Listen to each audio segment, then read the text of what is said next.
എല്ലാവർക്കും പ്രൊമോ റിവ്യൂയിലേക്ക് സ്വാഗതം. ഈ റിവ്യൂ ഇഷ്ടപ്പെടുവാണെങ്കിൽ ഒന്ന് ലൈക്ക് ചെയ്തും സബ്സ്ക്രൈബ് ചെയ്തും സപ്പോർട്ട് ചെയ്യണേ. അപ്പോൾ അലീന് പോയ സങ്കടം കടിച്ചമർത്തി ഒരുപാട് വിഷമത്തോടെ ഇരിക്കുവാണ് ബബിതയും കൃഷ്ണമോളും എല്ലാവരും.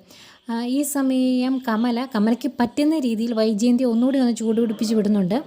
എന്നിട്ട് വൈജയന്തിയോട് പറയുവാണ്, നിൻ്റെ ഭർത്താവോ മക്കളോ അലീനെ ഇവിടുന്ന് പറഞ്ഞു വിട്ടത് മനസ്സാലെയല്ല, അതുകൊണ്ട് അവൾ എപ്പോൾ വേണമെങ്കിലും തിരിച്ചു വരാം. അങ്ങനെ തിരിച്ചു വന്നിട്ടുണ്ടെങ്കിൽ അവരെല്ലാവരും അവളെ ഇരു കൈ നീട്ടി സ്വീകരിക്കും എന്നിങ്ങനെ പറയുവാണ്. അന്നേരം വൈജയന്തി പറയുന്നുണ്ട്, ഇനി അവൾ ആ വീട്ടിൽ കയറാതിരിക്കാൻ എന്താണ് ചെയ്യേണ്ടതെന്ന് എനിക്കറിയാം. ഇനി അവൾ ആ വീടിൻ്റെ പടി ചവിട്ടിയല്ല, അത് വൈജയന്തി തരുന്ന ഉറപ്പാണ് എന്നൊക്കെ പറയുന്നുണ്ട്. അത് കഴിഞ്ഞ് ബബിതയെ വിളിക്കുക. ആ ചൊറിച്ചിലങ്ങ് തീർന്നിട്ടില്ല, അതുകൊണ്ട് ബബിതയെ വിളിക്കുന്നു. എന്നിട്ട് ബബിതയോട് അലീനെ പറ്റി സംസാരിക്കുമ്പം ബബിത ദേഷ്യം വന്നിട്ട് പറയുന്നുണ്ട്, അല്ലെങ്കിൽ തന്നെ ആ പാവം ഈ വീട്ടിലുള്ള സമയത്തൊന്നും അതിന് സമാധാനം കൊടുത്തിട്ടില്ല. അമ്മ ഈ വീട്ടിൽ നിന്ന് പോയിട്ടും അതിന് സമാധാനം കൊടുത്തോ? ഇല്ലല്ലോ.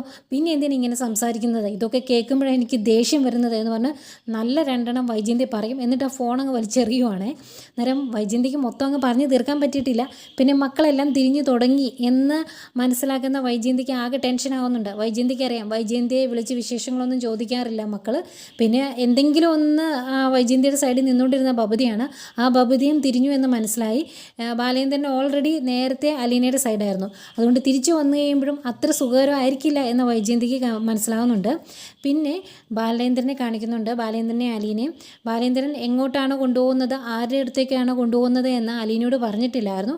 അതുകൊണ്ട് തന്നെ വണ്ടി നിർത്തി ഇറങ്ങി വഴിയിൽ വെച്ച് ഈ കാര്യങ്ങളൊക്കെ പറയുവാണ്. അന്നേരം അലീന ഇങ്ങനെ ഞെട്ടി നിൽക്കുവാണ്.